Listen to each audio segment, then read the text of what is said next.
हर एक को, बांग्लादेश को कभी भी हम पड़ोसी देश नहीं समझते हैं, अभी भी नहीं समझते हैं, अपना भाई समझते हैं।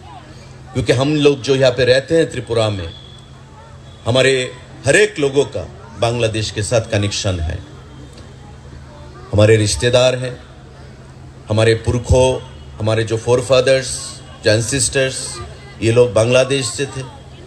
50 साल, 60 साल, 70 साल, 40 साल पहले वो माइग्रेटेड होके यहाँ पे आए, यहाँ पे घर बसेरा हुआ हम लोगों का। इसलिए बांग्लादेश से हमारा एक इमोशनल बॉन्डिंग है। लेकिन आज बांग्लादेश में जो हो रहा है, जो अत्याचार हो रहा है, वो होना नहीं चाहिए। तो हमारी सरकार, हमारे प्रधानमंत्री, हमारे गृह मंत्री, हमारे प्रतिरक्षा मंत्री उस पर नज़र रखे हुए हैं। हम आशा करते हैं आने वाले दिनों में वहाँ पे स्थिति सुधारेगा और भारत और बांग्लादेश के साथ जो भाईचारा, जो अमन का जो रिश्ता था, वो फिर से लौट के आएगा।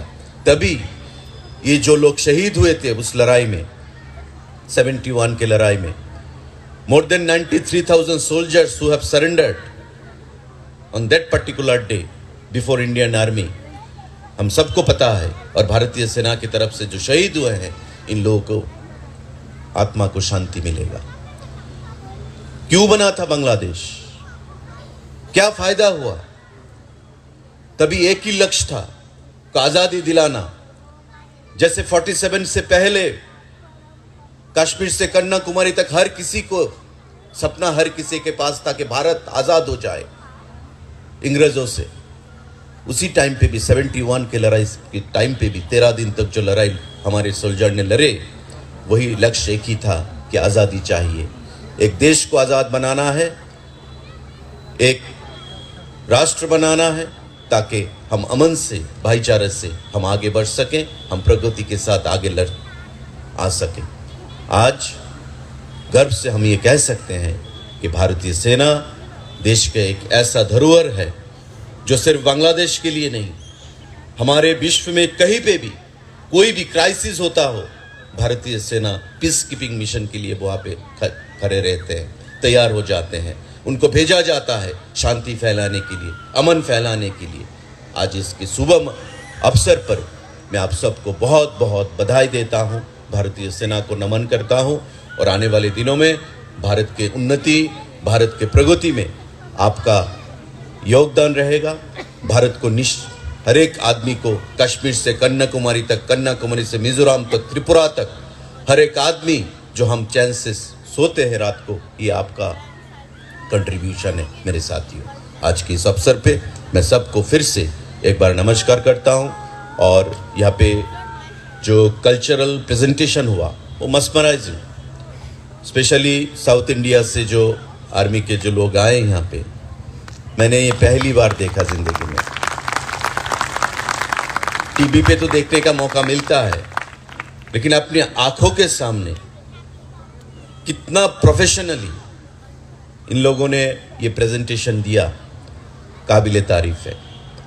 मैं धन्यवाद देता हूं वो जवानों को जो 14 दिन से बाईसाइकिल चला के इस ठंडे में मणिपुर से आए हैं।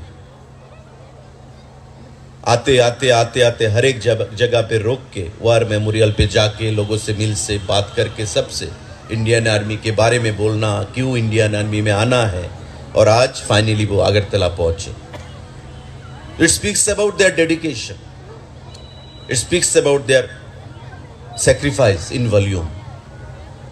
And in the days to come, I firmly believe, ये सब मिलके हम इस देश को आगे ले जाना है, इस देश को सुरक्षित रखना है और देश की उन्नति और प्रगति में हाथ बटाना है। इस शब्दों के साथ मैं फिर से इंडियन आर्मी, हमारे यहाँ पे जो ब्रिगेडियर साहब बैठे हैं, हमारे पांडा साहब, मैं धन्यवाद देता हूँ।